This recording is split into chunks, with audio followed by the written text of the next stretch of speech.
आता हमें बीम्स हे जे टॉपिक आहे बीम्सवर जे इम्पॉर्टंट पॉईंट्स आहेत ते थोडं डिस्कस करून घेऊत आणि स्टेप्स वगैरे डिझाईन स्टेप्स वगैरे ते पण डिस्कस करूत. बीम्स म्हणजे फ्लेक्झरल मेंबर्स आहे, राईट.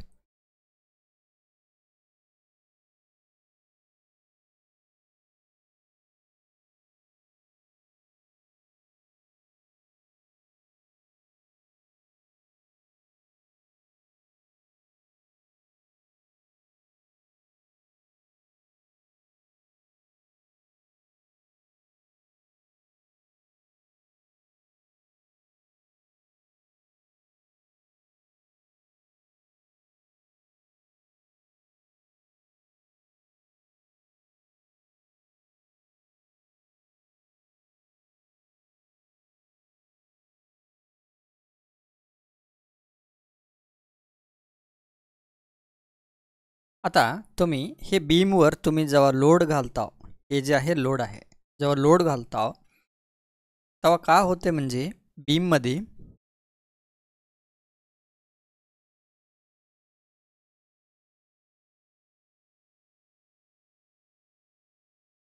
आम्ही बीममध्ये 3 पार्ट करूत.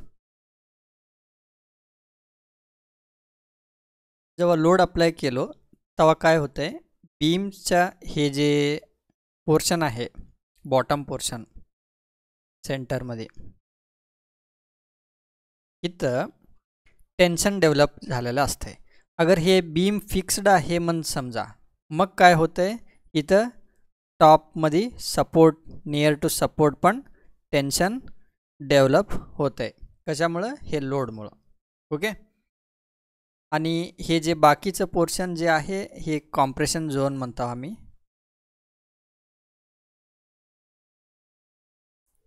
हे पण कॉम्प्रेशन झोनच आहे. जे बी ग्रीन पोर्शन आहे कॉम्प्रेशन झोन, जे बी रेड पोर्शन आहे टेन्शन झोन. ओके. आता कॉन्क्रीट जे आहे गुड एट कॉम्प्रेशन म्हणू शकतो आम्ही. ओके. तर आम्हाला हे जे ग्रीन पोर्शन आहे इथं आम्हाला स्टील नसेल तर पण चालतंय. कवा चालत नाही म्हणजे जेव्हा हे जे कॉन्क्रीट आहे हे अडिक्वेट राहत नाही लोड बिअर करायला. हे जे लोड अप्लाय केलेलं असते ते बिअर करायला अडिक्वेट राहत नाही कॉम्प्रेशनचं हे कॉन्क्रीट मेंबर. मग आम्ही काय करावं लागते तेव्हा स्टील आम्ही इथं दिलेलं असते. हे कोणत्या संदर्भामध्ये होऊ शकते म्हणजे जेव्हा आर्किटेक्चर डेप्थ रिस्ट्रिक्ट केलेला असतो त्या टायमाला आम्हाला हे चॅलेंज फेस करावं लागतं. मग आम्ही काय करावं लागते, कॉम्प्रेशन लोड कॉम्प्रेशन जे इफेक्ट आहे हे पण बिअर करायला आम्ही स्टील युटिलाइज केलेलं असतं, इथं रेन्फोर्समेंट दिलेलं असते. मग ह्या टाईपला आम्ही काय म्हणतो म्हणजे डबली रेन्फोर्स्ड बीम म्हणतो. This type of beam called as doubly reinforced beam म्हणू शकता. ओके. हे झालं नॉर्मल डिस्कशन. आता बीम्समध्ये जसं जसं आम्ही हाय राईजमध्ये जाता म्हणजे जे बी टॉल बिल्डिंग्स आम्ही जसं जसं बिल्डिंगचं हाईट जे आहे ते इन्क्रीज होत जाते, मग आम्हाला काय पाहिजे लागते म्हणजे स्लीव्ज पाहिजे लागते. स्लीव्ज कशाला रिक्वायर असते बीम्समध्ये म्हणजे इलेक्ट्रिकल आणि प्लंबिंगचं सर्व्हिसेस प्रोव्हाइड करायला आम्ही स्लीव्ज यूज केलेला असते. ओके. तर आता आम्ही हे म्हणू शकतो स्लीव्ज म्हणजे काय, जे बी बीममध्ये कोर कटिंग केलेलं असते ना राऊंड और स्क्वेअर शेपमध्ये, त्याला आम्ही स्लीव्ज म्हणतो. बीम्समध्ये holes in simple words. Okay. त्याला आम्ही स्लीव्ज म्हणतो. आता स्लीव्ज कुठं देवं, हे जे रेड पोर्शन आहे टेन्शन झोनमध्ये देवं का ग्रीन पोर्शन कॉम्प्रेशन झोनमध्ये द्यावं लागते. आता तुम्ही लॉजिक यूज करा. काय म्हणजे कटिंग जे केलेलं असते आम्ही कुठं केलेलं असते, कॉन्क्रीटमध्ये केलेलं असते. अगर आम्हाला कॉम्प्रेशन झोनमध्ये काय पाहिजे झालेलं आहे, कॉन्क्रीट पाहिजे झालेलं आहे, तर आम्ही कट करू शकतो का कॉन्क्रीट? नाही करू शकतो. त्यामुळं आम्ही कॉम्प्रेशन झोनमध्ये स्लीव्ज प्रोव्हाइड करत नाही. ओनली टेन्शन झोन्समध्ये आम्ही स्लीव्ज प्रोव्हाइड करू शकतो. ओके, टेन्शन झोन म्हणजे हे झालं, हे झालं, हे झालं, हे पोर्शनमध्ये आम्ही स्लीव्ज देऊ शकतो.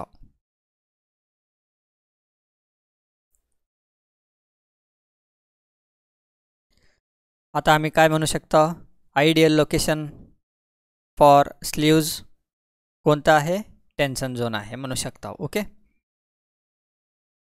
एक इम्पॉर्टंट पॉइंट जे आहे, तुम्ही अगर स्लीव्ज नियर सपोर्ट्स देऊ लागला, म्हणजे हे जे नियर सपोर्ट आहे ना, हे पोर्शन आणि हे पोर्शन, हे पोर्शनमध्ये तुम्ही स्लीव्ज प्रोव्हाइड करू लागला, म्हणजे it should B satisfy the shear value. हे तुम्हाला लक्षात राहावं लागतं, हे इम्पॉर्टंट पॉईंट आहे. ओके, हे झालं. नंतर आता हे जे स्लीव्ज म्हणता, हे स्लीव्जमध्ये दोन व्हेरायटी आहे, दोन हे आहेत, एक स्मॉल ओपनिंग आहे आणि एक लार्ज ओपनिंग आहे. ते पण बघूत आम्ही.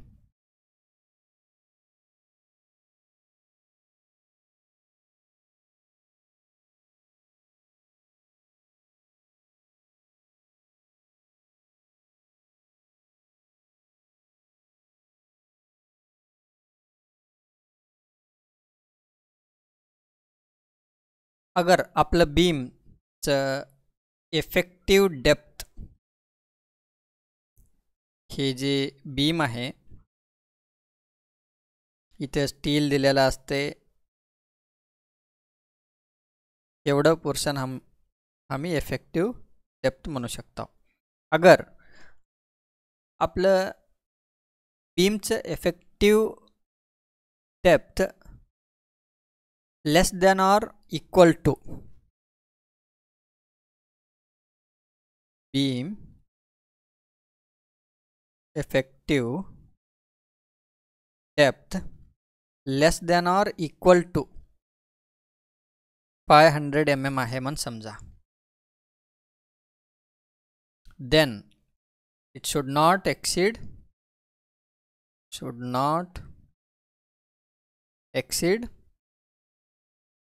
1000 mm². हे आपलं रूल्स आहे. तुम्ही हे कुठं बघू शकता, SP 34 मध्ये.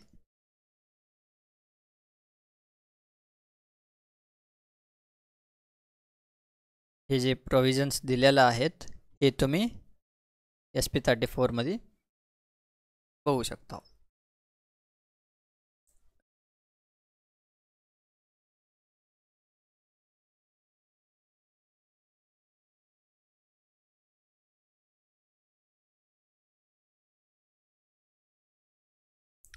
अरे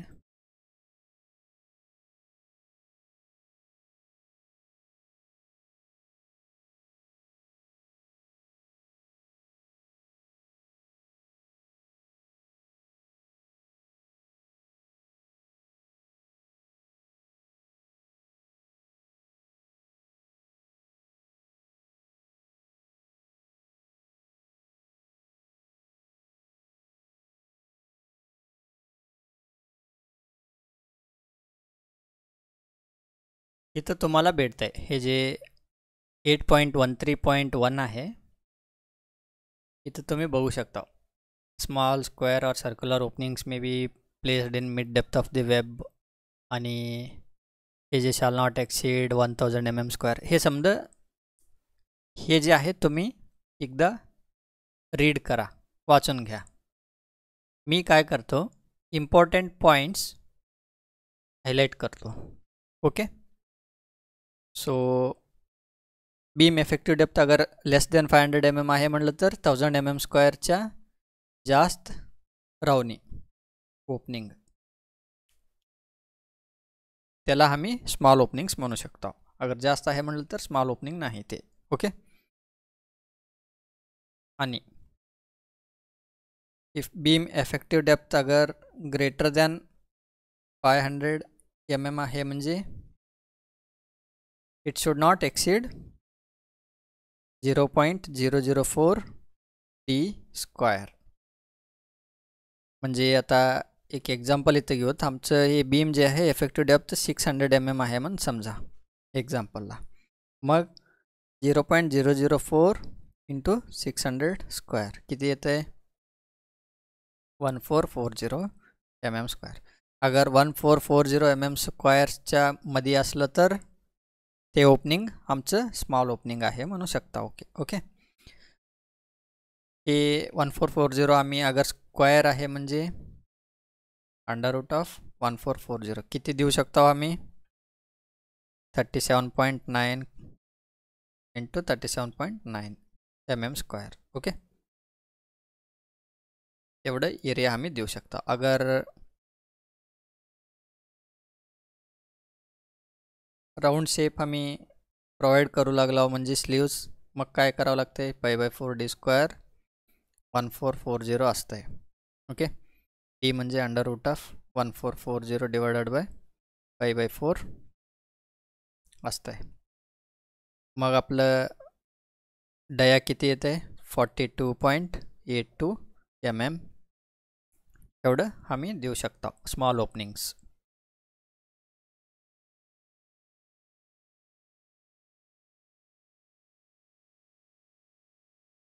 हे झालं. नंतर स्पेसिंग बिटवीन ओपनिंग्स जे असतंय centre to centre distance between adjacent opening is at least किती राहावं? 150 mm राहावं. हे झालं. नंतर placement position the opening at the mid depth of the beams web. कुठं राहावं? Mid depth of the beams web तिथं राहावं. Ensuring that the edge of each opening is at least एक फॉर्म्युला दिलेला आहे 0.33 टाइम्स डी दिलेला आहे. डी म्हणजे इफेक्टिव्ह डेप्थ 600 किती होतं आहे? आपल्या एक्झाम्पलला 198 mm होतं आहे. हे 198 mm काय राहावं? Away from the compression face. Okay. म्हणजे आपल्या एक्झाम्पलमध्ये बघूत हे कॉम्प्रेशन फेस आहे, हे कॉम्प्रेशन फेस आहे. इथून किती असावं? 198 mm अवे राहावं. इथून 198 mm अवे राहावं. मग आम्हाला हे प्लेसमध्ये देऊ शकतो आम्ही. ओके. हे आयडियल प्लेस झालं असं सांगितलेलं आहे. आणि शेअरचं एक इम्पॉर्टंट पॉईंट आहे ते तुम्हाला सांगितलेलं आहे, ते लक्षात ठेवा.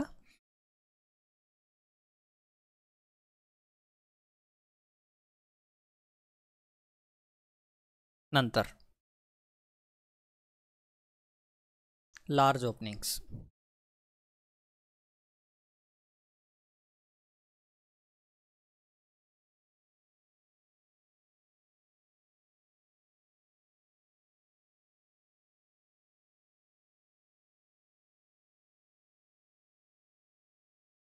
एक एक्झाम्पल घेतो.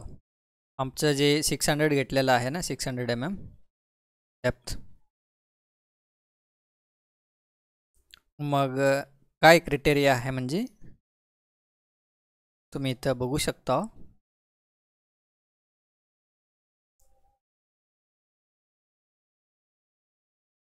Whenever the largest dimension of an opening exceeds 1/4 of the effective depth of the member, it is to be considered as large openings.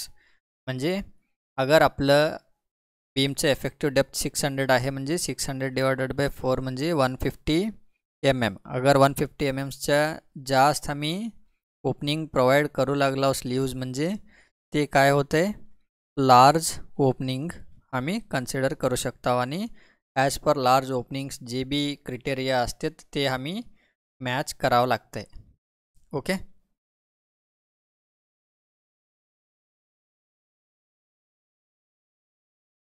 हे जे क्रिटेरियाज आहेत हे इथं एक्सप्लेन केलेलं आहे SP34मध्ये.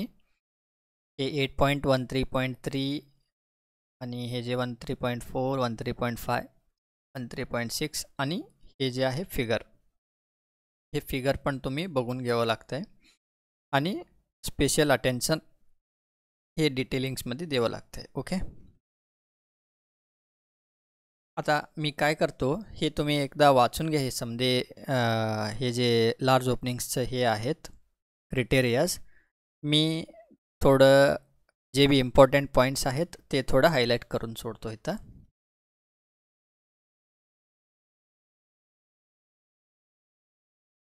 आता लार्ज ओपनिंगसाठी चेकलिस्ट आम्ही करून घेऊ एकदा.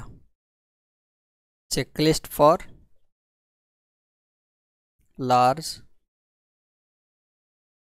ओपनिंग्स.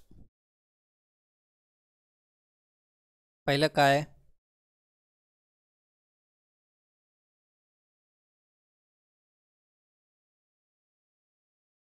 लार्ज ओपनिंग थ्रेशोल्ड काय आहे,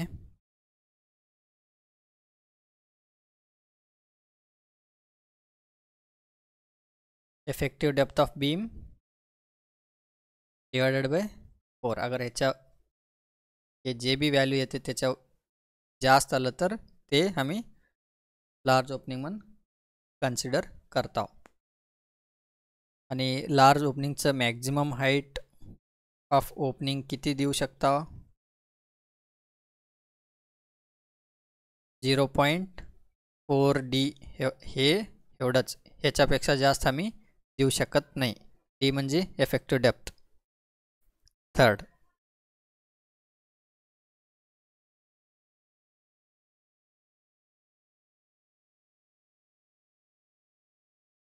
minimum distance from compression face. हे स्मॉल ओपनिंग्समध्ये पण आम्ही डिस्कस केलेलं होतं, 0.33D away from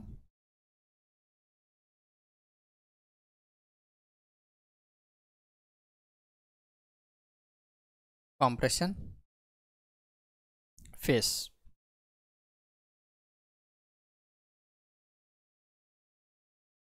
okay. Next काय, avoid regions with high shear stress. आणि हे जे आहे हे it should not exceed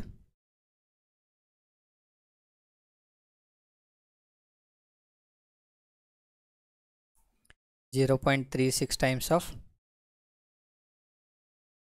design shear strength.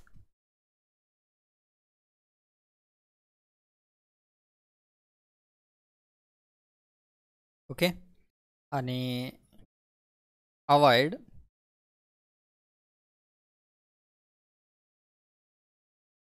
फ्लेक्झुरल shear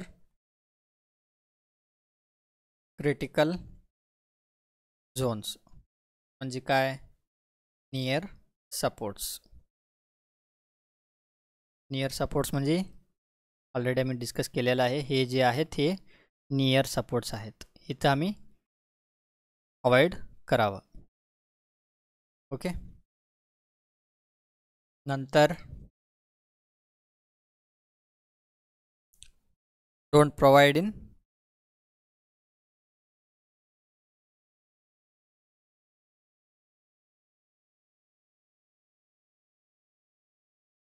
plastic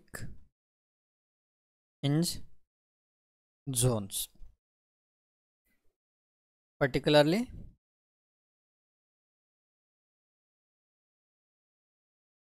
in seismic regions. Okay, हे एवढे जे आहेत हे चेकलिस्ट आहेत. तुम्ही थोडं हे पण रेफर करा. हे रेफर करून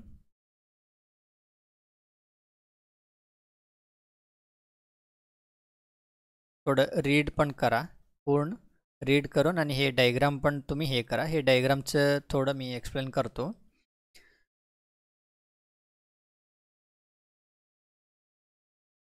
अगर तुम्ही हे जे लार्ज ओपनिंग आहे तेव्हा काय स्पेशल अटेन्शन द्यावं लागते, ह्याचं सराउंडिंगमध्ये डिटेलिंग्स जे रिइन्फोर्समेंट देतात ते थोडं अटेन्शन द्यावं लागतं आहे. ओके, का बरं, म्हणजे हे काय करू लागलं आहे, म्हणजे हे डिस्रप्ट करू लागलं आहे normal flow of shear force, त्यामुळं. आणि the compression side of the web, whether it is the top or bottom, depending on bending, must carry 1.5 times the shear that would have crossed the openings. Okay, आणि tension side contribution is neglected because cracking makes the tension side ineffective for shear transfer. Hence entire load must be handled by the compression zone.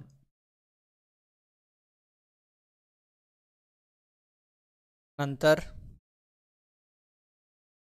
longitudinal reinforcement, it is placed in compression zone around the opening and sized to resist the 1.5 times of the moment generated by shear through openings. आणि अजून एक point म्हणजे transfers shear enforcement जे आहेत, it is also placed in compression zone, must resist 1.5 times of shear across the openings. तुम्ही तर diagram पण बघू रेफर करू शकता. हे जे मी आता हे जे पॉईंट्स सांगितलो हे इथं पण आहेत. हे जे फ्लेक्झुरल स्टील आहे रेजिस्ट मोमेंट रेजिस्ट करायला, हे जे फ्लेक्झुरल स्टील दिलेलं आहे हे किती राहावं, 1.5 टाइम्स ऑफ द मोमेंट्स राहावं. नंतर हे जे स्टिरप्स दिलेलं आहे तिथं हे स्टिरप्स जे आहे आम्ही जे बी इथं शिअर आलेलं असते त्याचं 1.5 टाइम्स आम्ही इथं एक्स्ट्रा दिलेलं असते, हे पण तसंच. आणि नंतर हे नॉमिनल स्टिरप असं नाही, नॉमिनल स्टिरप दिलेलं असते. ओके, नंतर हे जे स्टिरप्स आहेत हे 2 टाइम्स ऑफ शिअर प्रोव्हाइड करावं लागते. ओके, नंतर हे जे आहे 0.4D जास्त हाईट राहून लागते, हे ऑलरेडी डिस्कस केलेलं आहे. हे 0.33D अवे फ्रॉम दी ते जे फेस असते कॉम्प्रेशनचं अवे फ्रॉम हे राहावं म्हणून सांगितलेलं आहे. तुम्ही हे डायग्राम बघितलं तर तुम्हाला ऑलमोस्ट कळत आहे. ओके, आता हे झालं. नंतर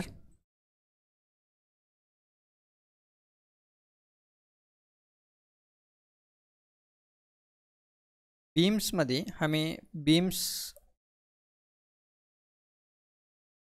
डिझाईन करू शकतो 3 वेजमध्ये. म्हणजे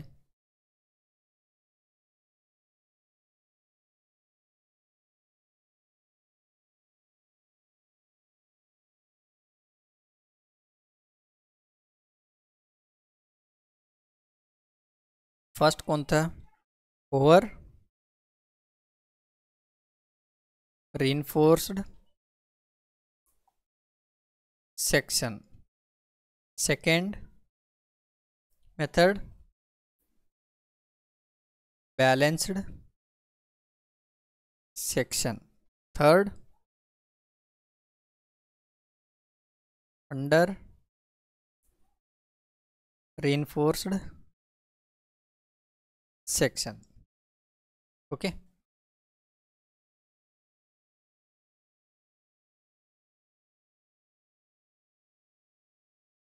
ओव्हर रिइन्फोर्स्ड सेक्शनमध्ये काय होते, सिम्पल वर्ड्समध्ये सांगतो मी. Concrete reaches its highest limit of the compressive strain. Okay, आणि reinforcement we provided will never reach its maximum limit of tensile strain. म्हणजे इथं काय होऊ लागलं आहे, कॉन्क्रीट रीच होते त्याच्या हायेस्ट लिमिटला पण स्टील रीच होत नाही. ओके, मग इथं काय होतं आहे, बाय इन्क्रीजिंग द लोड, जे बी आम्ही लोड इन्क्रीज होत असते त्या बीमवर, फर्स्ट काय होते, जेव्हा रीच होते कॉन्क्रीट इट्स हायेस्ट लिमिट, तेव्हा काय होते, कॉन्क्रीट फेल होते. आणि हे कॉन्क्रीट जे आहे ब्रिटल आहे. सो हे का होते, ब्रिटल फेल्युअर होते. ब्रिटल फेल्युअर म्हणजे सडन फेल्युअर होते. नो अलाराम, काही बी राहत नाही. अलाराम म्हणजे आपलं घडियाळचं अलाराम नाही, हे मी सांगायचं म्हणजे हे जे बी क्रॅक्स वगैरे काहीतरी सायन्स जे देत आहे स्ट्रक्चर, ते देत नाही. डायरेक्ट फेल होत आहे, सडन फेल होत आहे. त्यामुळं आम्ही काय करतो, हे जे आहे हे आम्ही नॉट रेकमेंड नहीं करता. ओके, बॅलन्स्ड सेक्शनमध्ये काय होतं आहे, कॉन्क्रीट रीच होते it's highest limit of compressive strain आणि रिइन्फोर्समेंट पण रीच होते maximum limit of tensile strain. म्हणजे इथं दोन्ही ॲट ए टाईमला रीच होतात. मग ह्याच्यानं काय होते आम्हाला, हे पण ब्रिटल फेल्युअर म्हणजे sudden failure, no alarm. Okay, असं असल्यावर आम्ही काय करता, generally not recommended. Under reinforce section, इथं का होतं म्हणजे जेव्हा लोड इन्क्रीज आम्ही करत जात आहोत तेव्हा काय होते, steel reaches it's maximum limit of its tensile strain. म्हणजे स्टील रीच होते पहिलं त्याचं मॅक्झिमम लिमिटला, जे बी टेन्साईल स्ट्रेन असते ना त्याला, पण कॉन्क्रीट रीच होत नाही to its maximum limit of compressive strain. So इथं ड्यू टू स्टील जे आहे डक्टाईल मटेरियल आहे, त्यामुळं का होते, हे जे जेव्हा बी रीच होते इट्स मॅक्झिमम लिमिट, त्यानंतर ते काय करत जाते, रेड्यूस करत जाते कॅपॅबिलिटी, डायरेक्ट फेल होत नाही. तुम्ही हे डायग्राम बघितलं असेल इंजिनिअरिंगमध्ये वगैरे स्टडी करताना. इथं आपलं मॅक्झिमम लिमिट असते स्टीलचं. नंतर मॅक्झिमम लिमिट रीच झाल्यावर हे काय होते, डिक्रीज होत आलेलं असते. हे जे ड्युरेशन आहे, हे ड्युरेशनमध्ये आम्हाला काय भेटतं, इथं अलाराम भेटतंय. कसं अलाराम, क्रॅक झालेलं असते, डिफ्लेक्शन झालेलं असते, असं काही प्रकारचं आम्ही बघतो. तसं आम्हाला इथं अलाराम भेटतंय. सो त्यामुळं आम्ही काय करतो, हे प्रिफर केलेलं असते अंडर रिइन्फोर्स्ड सेक्शन. ओके, हे झालं. आता आम्ही काय करू, थोडं बीम डिझाईन स्टेप्स पण बघून घेऊत एकदा. मी थोडं हायलाईट करतो पूर्ण डिझाईन. जेव्हा आम्ही बीम डिझाईन करत असतो मॅन्युअल डिझाईन, तिथं एक्सप्लेन केलेलं असतं आहे अपकमिंग सेशन्समध्ये. तर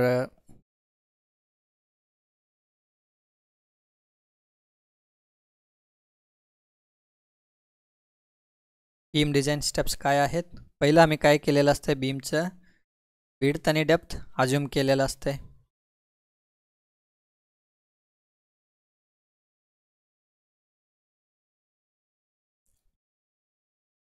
विड्थ अज्युम कशावर डिपेंड असते, जनरली काय असते, आम्ही वॉल विड्थवर अज्युम केलेलं असते. डेप्थ आम्ही ट्रायल बेसिसवर अज्युम केलेलं असते, पण हे जे आहे L/D रेशो सॅटिस्फाय केलेलं असावं. ओके ओके, सेकंड स्टेप काय आहे, take the moments and shear force from E-tabs. E-tabsहून मोमेंट्स आणि शिअर फोर्स व्हॅल्यूज घ्यायचं, नंतर व्हॅल्यूज घेऊन IS 456 मध्ये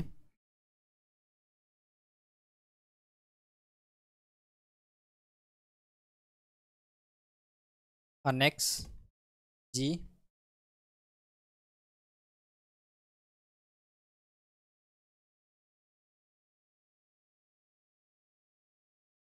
सॉरी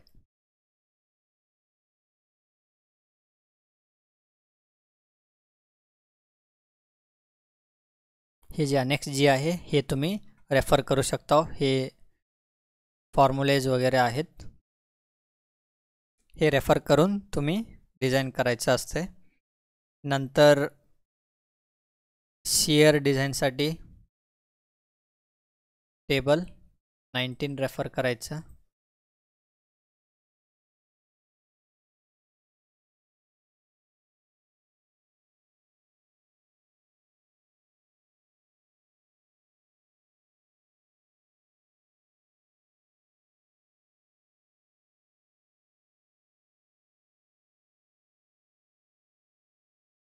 हे जे टेबल 19 आहे हे रेफर करायचं असते. ओके, इथं नोट डाऊन करूत. काय करायचं, रेफर अनेक्स जी IS 456 और शेयर रेफर टेबल 19 और शेयर. ओके, हे झालं. नंतर डिफ्लेक्शन चेक वगैरे करायचं असते. नंतर डिटेलिंग्स,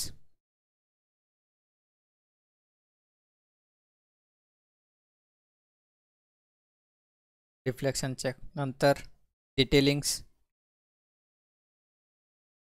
हे डिटेलिंगसाठी आम्ही काय रेफर करायचं, रेफर SP 34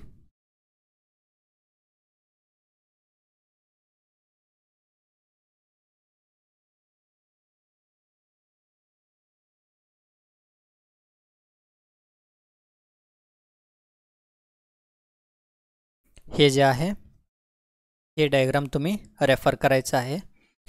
इथं 100% स्टील असलं तर इथं मिनिमम 30% स्टील असावं म्हणून सांगितलेलं आहे. हे तुम्ही बघू शकता. आणि हे 0.1L1 हे कट दिलेलं आहे. इकडं अगर हे डिस्कंटिन्युअस असलं तर, कंटिन्युअस असलं तर 0.15L1 कट दिलेला आहे. आणि हे जे एक्स्ट्रा बार्स आहेत हे तुम्ही बघू शकता. 0.15L1 हे सेकंड लेयरला आहे. फर्स्ट लेयर आपलं नॉर्मल, सेकंड लेयर हे जे आहे 0.25L1 राहायचं ठेवावं लागतं आहे. आणि नंतर 0.15L1 असावं लागतं आहे. ओके, थर्ड लेयर ऑलमोस्ट जात नाही, सेकंड लेयरमध्येच कंप्लीट होत आहे नॉर्मली G+5 बिल्डिंग्स वगैरे.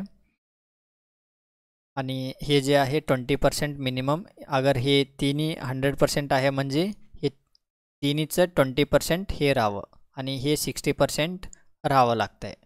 0.25L1 अगर दिलेला आहे म्हणजे 60% मॅच क्रिटेरिया राहावं लागतं आहे. आणि हे इथं जे आहे 20% तर ॲटलिस्ट राहावं लागतं आहे. आणि इकडं पण सेम 0.15 0.25 आणि हे पण 100%. मी थोडं आणि इन डिटेल्समध्ये जेव्हा आम्ही बीम्सचं डिटेलिंग करत असतो त्या टायमाला डिस्कस करूत. ओके, हे refer page number 108 figure 8.15. Okay, नंतर अँकरेज पण द्यावं लागते. LD जे असते अँकरेजसाठी आम्ही रेफर करावं लागतं आहे IS 456.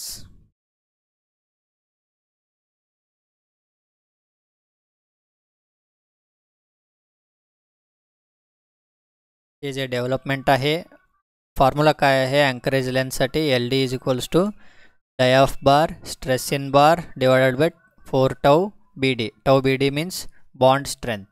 हे पण तुम्हाला मी इन डिटेलमध्ये एक्सप्लेन करतो किती राहावं म्हणायचं. तुम्ही जे 49 50 डी हे जे घेत असता ना ते कसं आलं म्हणायचं तुम्हाला एक्सप्लेन करतो जेव्हा डिटेलिंग्स वगैरे येत आहे ना अपकमिंग सेशन्समध्ये एक्सप्लेन करतो. ओके.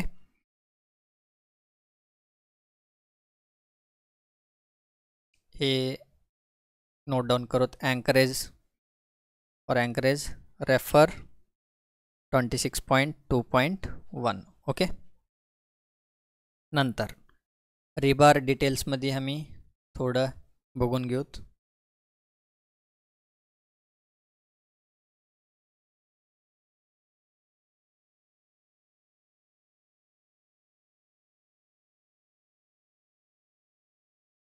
मिनिमम स्टील किती राहावं बीम्समध्ये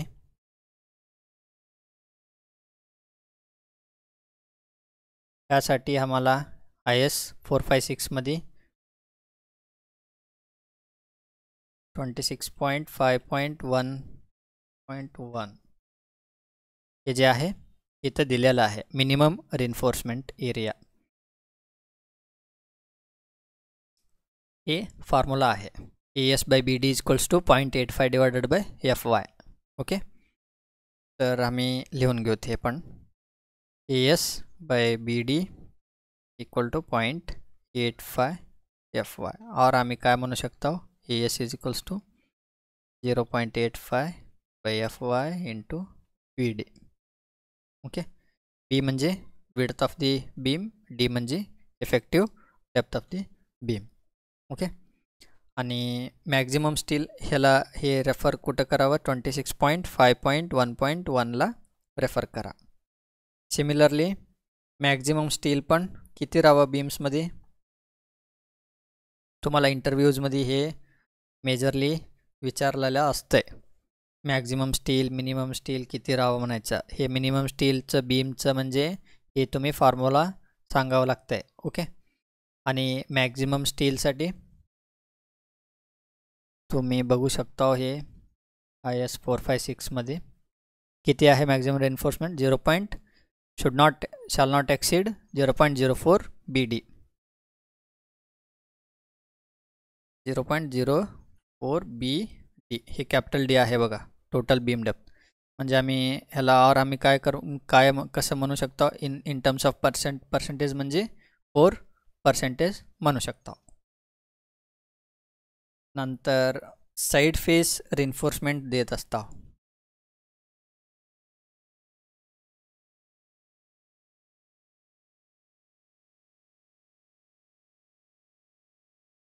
काय क्रायटेरिया आहे साइड फेस रिन्फोर्समेंटसाठी इथं दिलेला आहे बघा 26.5.1.3 मध्ये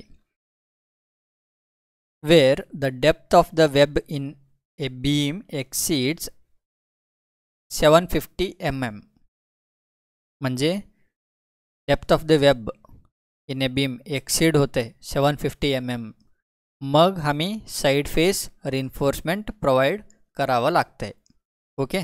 किती करावं साइड फेस रिन्फोर्समेंट म्हणजे 0.1% ऑफ द वेब एरिया. जे बी वेब एरिया असते त्याचं 0.1% प्रोव्हाइड करायचं असते. ते 0.1% डिवाइड करायचं इकडं हाफ इक्वल पर्सेंटेजमध्ये म्हणजे 0.05% ह्या साईड आणि 0.05% ह्या साईडला. ओके.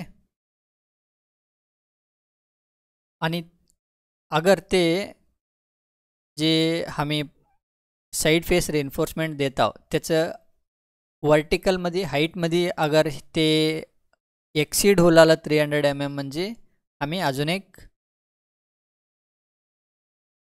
साइड फेस रिन्फोर्समेंट द्यावं लागतंय.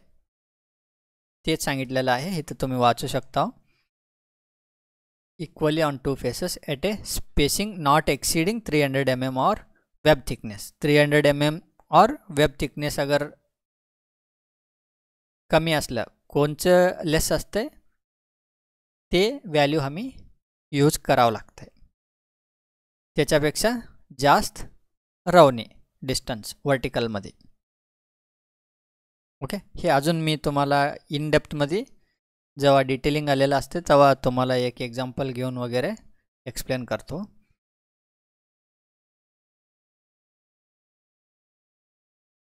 इम्पॉर्टंट पॉईंट काय आहे, 0.1% आहे आणि 750 mmच्या जास्त असेल तर, आणि स्पेसिंग लेस दॅन और इक्वल टू 300 मिनिमम, और वेब विड्थ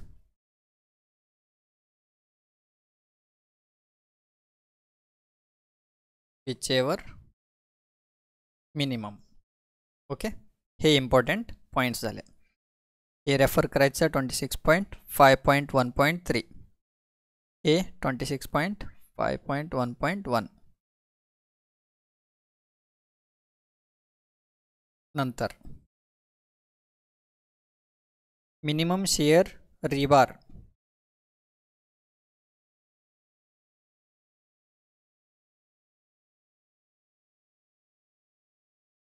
शियर रीबारचं मिनिमम क्रायटेरिया काय आहे?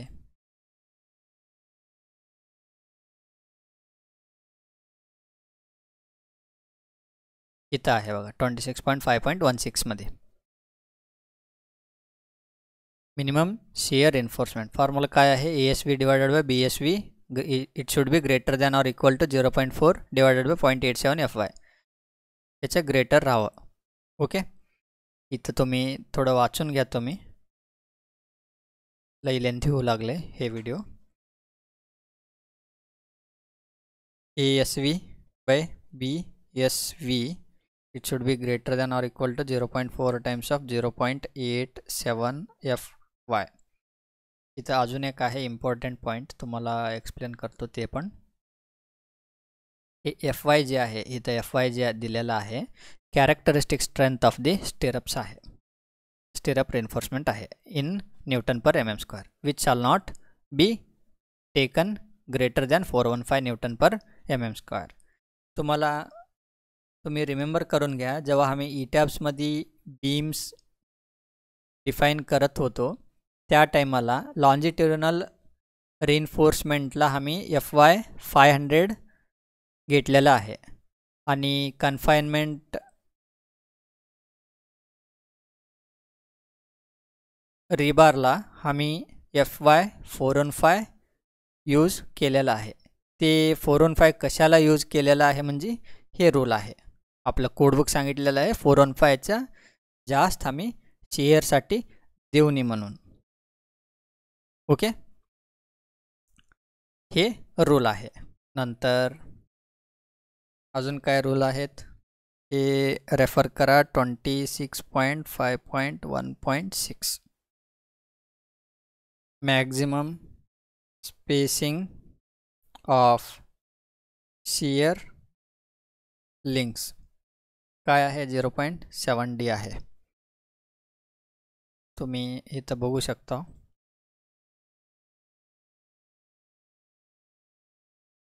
हे जे आहे 26.5.1.5 तुम्ही रेफर करा. 26.5.1.5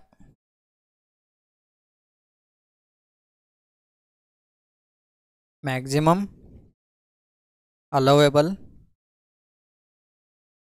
spacing of main bars.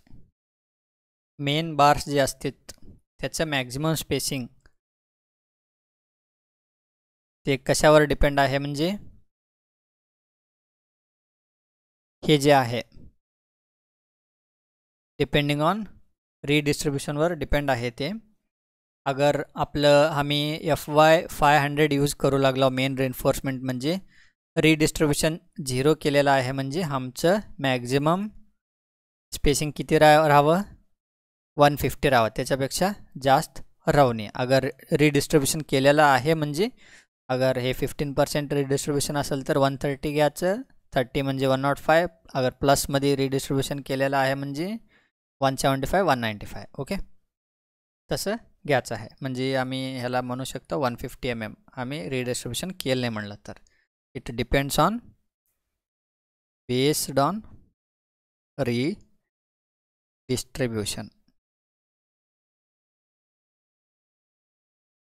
26.3.3 refer करा. ओके, थोडं समजा हायलाईट केलेलं आहे.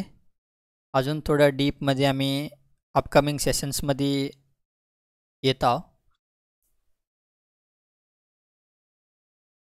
आता इथंच वाइंड अप करूत. ओके.